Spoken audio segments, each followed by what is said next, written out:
Baik, terima kasih rakan kita Waliumul dan juga Hanisa. Bismillahirrahmanirrahim. Assalamualaikum warahmatullahi wabarakatuh. Selamat pagi dan juga salam sejahtera Auda. Alhamdulillah bersua kita kembali hari ini dan terima kasih atas kesetiaan Auda menyaksikan Rampai Pagi menerusi lintas langsung dari daerah Tutong. Dan Auda sebagai perkongsian bersama keadaan cuaca di daerah Tutong dalam keadaan yang mendung pada pagi ini. Jadi diharapkan semoga keadaan cuaca akan berangsur cerah dari masa ke semasa dan segala urusan yang hendak Auda lakukan pada pagi ini akan dipermudahkan dan juga dilancarkan selaras dengan perancangan yang Auda harapkan. Berada seperti biasa dalam pertemuan kita pada kali ini akan dikongsikan beberapa makluman beserta dengan bahan visual yang akan dapat kita saksikan bersama sebentar sahaja lagi. Tapi sebelum itu, Auda ingin dikongsikan terlebih dahulu dua makluman semasa mengenai acara yang akan berlangsung di sekitar kawasan daerah Tutong. Iaitu pada hari Ahad 10 Mac 2024, Majlis Perundingan Kampung Danau akan mengadakan kempen membersihkan kawasan Tanah Perkuburan Islam Kampung Danau Tutong, di mana kempen ini akan mengambil tempat di kawasan Tanah Perkuburan Islam Kampung Danau Tutong dan insyaAllah akan bermula pada jam 7 pagi. Dan Auda, semua penduduk kampung dan orang ramai adalah dialu-alukan untuk datang menyertai kempen ini, dan bagi Auda yang akan datang, sila bawa peralatan yang bersesuaian. Manakala Auda, untuk makluman yang seterusnya, Majlis Belia Daerah Tutong akan mengadakan acara semarak 40 tahun sempena sambutan ulang tahun Hari Kebangsaan Negara Brunei Darussalam tahun 2024 yang akan mengambil tempat di Pantai Peranginan Pengkalan Pinang, Kampung Pelanjong Tutong. InsyaAllah akan bermula pada jam 8.45 pagi dan akan diadakannya pada hari Ahad 10 Mac 2024. Dan itulah antara acara akan berlangsung pada hari Ahad ini, dan untuk seterusnya kita akan beralih untuk mengikuti dan juga menyaksikan satu bahan visual yang telah pun kami sediakan untuk Auda bagi edisi hari ini. Silakan.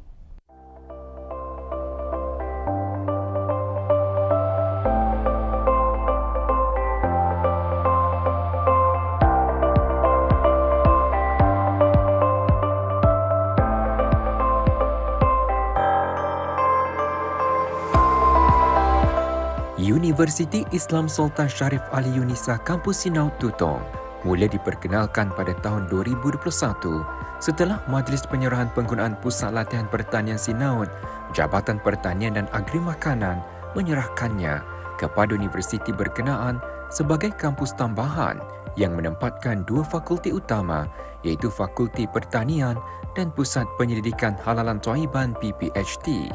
Dengan mempunyai visi untuk menjadikan Yunisa sebagai hub pengajian tinggi Islam di Asia, serta misinya melahirkan pemimpin yang bertakwa dan berwibawa yang akan dapat menyumbang kepada pembangunan ummah. Universiti berkenaan menyediakan pelbagai jurusan akademik, penyelidikan serta aktiviti-aktiviti yang melibatkan interaksi mahasiswa dan mahasiswi bersama masyarakat. Dalam mencapai visi dan misi Yunisa, penglibatan seluruh warga universiti adalah signifikan bagi mencapai piawaian yang diiktiraf antarabangsa serta sebanding dengan kualiti universiti-universiti terkemuka dunia, di samping bagi melahirkan tenaga kerja yang berkebolehan buat negara, dan oleh itu, Yunisa sentiasa komited dalam memberikan pengalaman pengajian yang terbaik buat para bakal graduannya. Fakulti Pertanian Yunisa Kampus Sinaut mula ditubuhkan pada 28 Januari 2021 merupakan satu-satunya fakulti tempatan yang menawarkan program memfokuskan kepada pembelajaran sains pertanian yang berasaskan kepada pendidikan dan pendidikan berlandaskan prinsip Islam.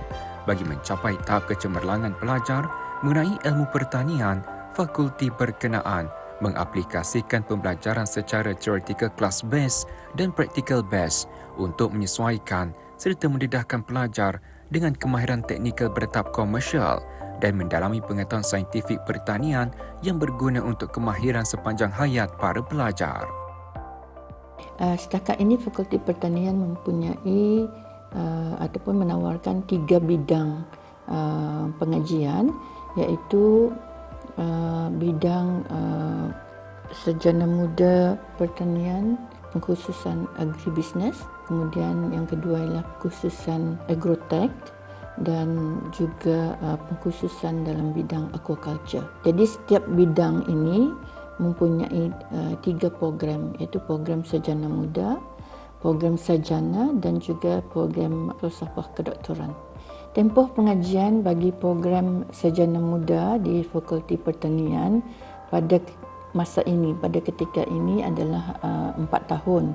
Walau bagaimanapun, alhamdulillah program yang akan datang bermula pada Ogos 2024 yang mana telah diluluskan ya. Program 4 tahun berkenaan akan menjadi 3 tahun. Dengan program sarjana muda selama 3 tahun ini, pelajar-pelajar akan mengikuti program latihan industri selama 20 minggu tetapi dipecah kepada 2 lah.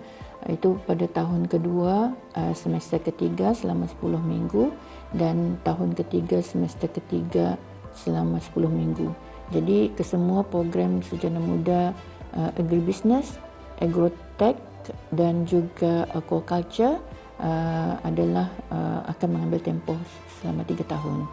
Sementara program master akan mengambil masa 2 tahun dan PhD program ialah selama 3 tahun.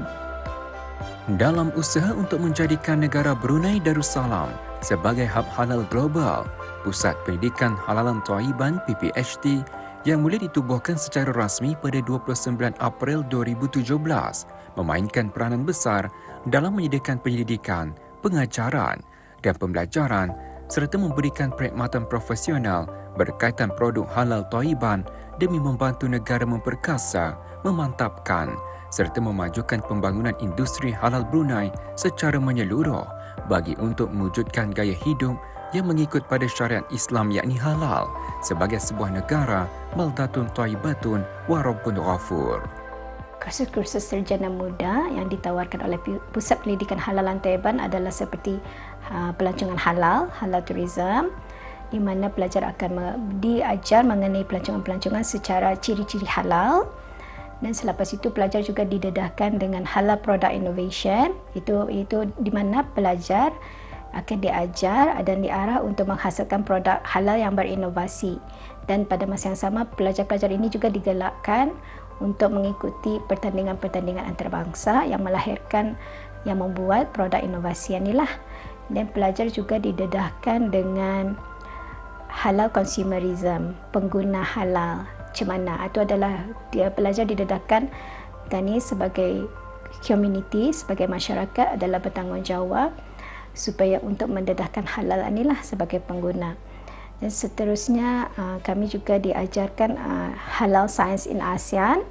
Pelajar-pelajar ini akan didedahkan mengenai ilmu-ilmu halal bukan saja di Brunei tapi di ASEAN juga, di negara-negara ASEAN.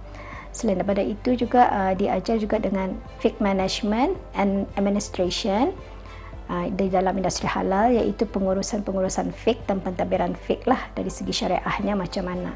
Yang mana pengajian sarjana muda halal akan dipendekkan selama 3 tahun bermula pengambilan Ogos 2024.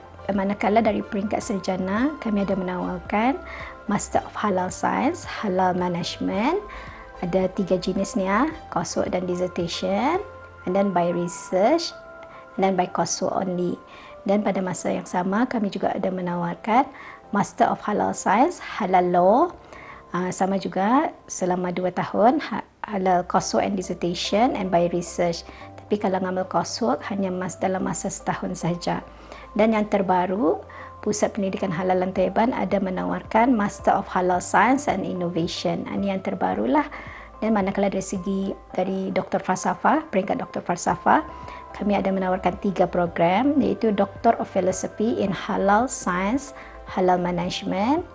Dan yang kedua, Doctor of Philosophy Halal Science in Halal Law. Dan yang terakhir sekali, yang terbaru, Doctor of Philosophy in Halal Science and Innovation. Bagi peringkat PhD, masanya kalau bagi yang full time dalam 2 tahun lah, 2 tahun ke 5 tahun. Manakala bagi yang part time dalam 3 ke 6 tahun, macam itulah pengajiannya. Dengan kemudahan yang disediakan seperti bangunan pentadbiran, bilik-bilik kuliah, makmal saintifik, dewan serbaguna, perpustakaan, dan sebagainya. Setentunya memberi keselesaan buat mahasiswa dan siswa universiti berkenaan dalam mengikuti program-program yang ditawarkan di kampus tersebut. Tuntasnya, pelbagai pencapaian cemerlang telah diraih sama ada di peringkat negeri maupun antarabangsa yang menjadikan UNISA sebagai sebuah universiti yang mampu bersaing di pentas dunia selain bertanggungjawab melahirkan para ulama dan ilmuwan serta cendekiawan yang berwibawa yang diperlukan negara bagi membantu mencapai aspirasi kerajaan merealisasikan wawasan negara 2035.